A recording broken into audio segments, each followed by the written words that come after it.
Should I tell my child they have dyslexia? And that's what I want to do this video about today. And I've covered this before, like briefly in other podcast episodes, but I think it's appropriate for me to make an episode about it today and have a little conversation about it. And the part of the reason why is when I was doing coaching, and I still am, and with all these parents asking advice, a large number of them were obviously unsure about dyslexia, but didn't want to tell their child they had dyslexia or weren't ready. Sometimes it can be diagnosed a few days ago or weeks, and maybe even goes in months or even possibly years. And to be honest, this shocked me. Anyway, guys, get into the episode, enjoy, have the little intro thing. So the big question is this: how can dyslexics like us create a place, a community, a tribe, where people at any stage of life can come and solve any challenge, amplify their strengths, and ultimately help them become who they were meant to be? Or in other words, conquer their dyslexia. That is the question, and this show is the answer. My name's Theo Goff, and welcome to the Conquering Dyslexia podcast. So, should I tell my child they had dyslexia? And the relevance of this question and how many people I felt haven't told their child they have dyslexia, even though they got diagnosed and officially have it, is surprised me, and it was more of a large number. And part of this because I haven't seen the world of parents with dyslexia. I haven't lived in it. I've lived in the world of dyslexia, but not as a parent of someone with dyslexia yet. Obviously, I've learnt from loads and had my own mum's story and really dive down to see what are the important steps a parent can take.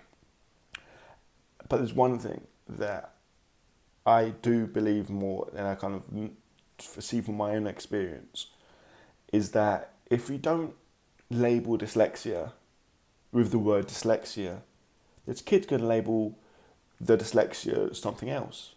They can point at the difficulties and call it something else. Call it a different name.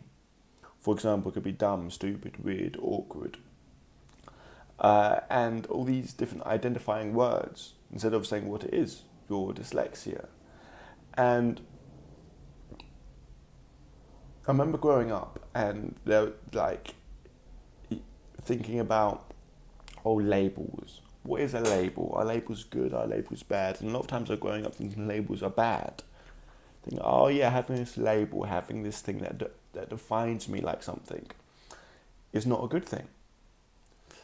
But and then I sort of got in a more dyslexic journey, actually thought about it from a certain perspective. I think, okay, labels are good and are bad. Why are they good? They're good for understanding people. They're good for basically putting a systems in place, i.e. having, okay, so there's a label of an actual learning difficulty, and they make a score about it, and they can make a score, they can make a training, they can make a thing.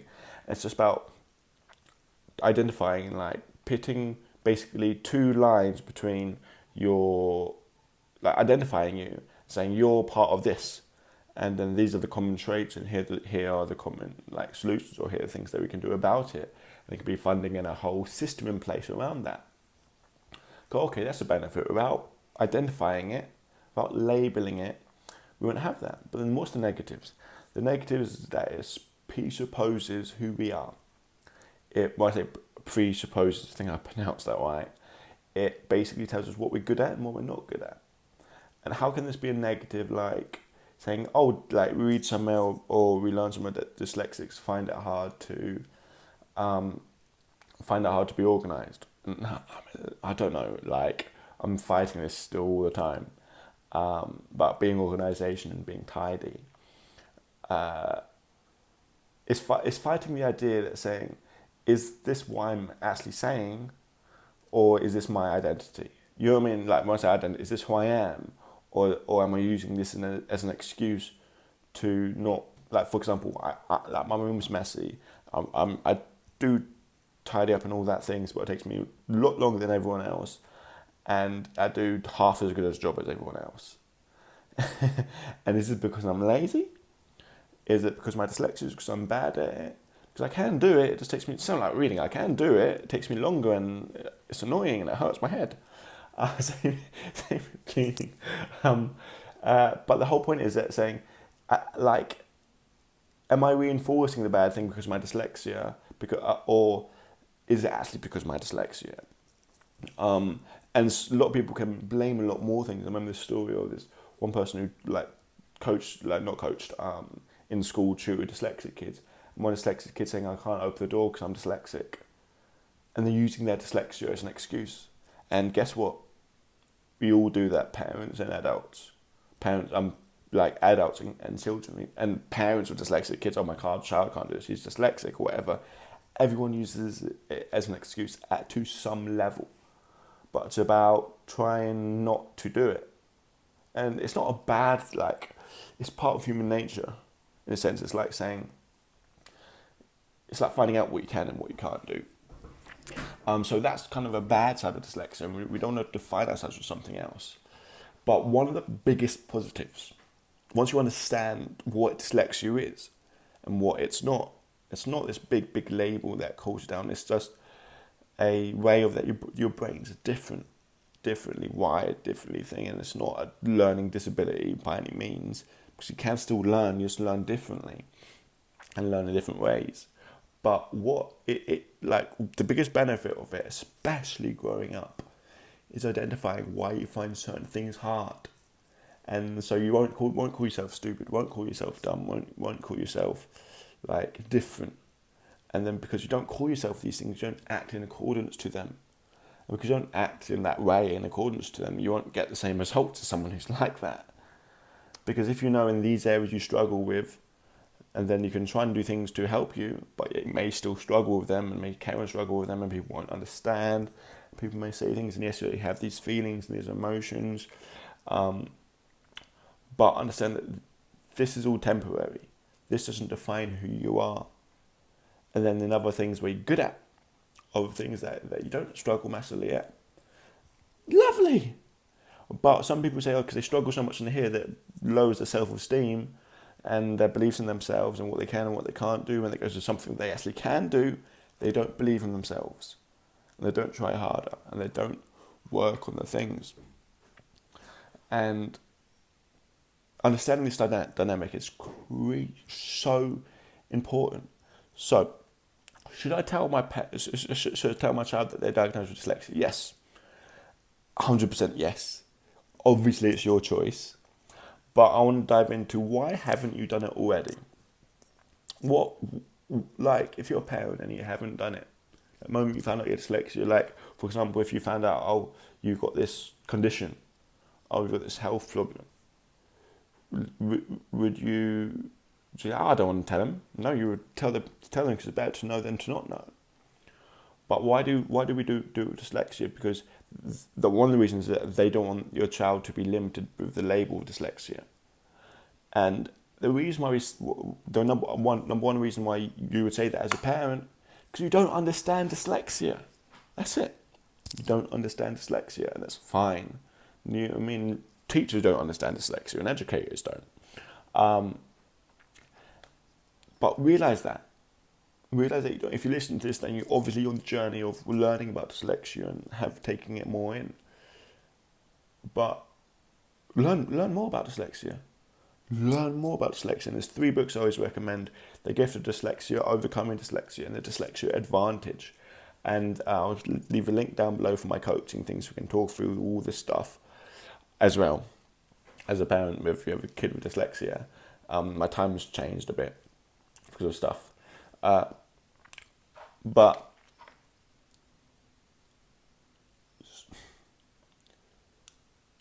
I always say the problem is you. I don't mean that in a mean way or anything like that. The reason why you haven't told your child to have dyslexia because you don't know enough about it. And one thing that I can recommend, or one shortcut, or how do I say it? How do I bring it up? Is teaching the kid about sex education or something like that, or if they're adopted, I don't know. But how do I bring it up?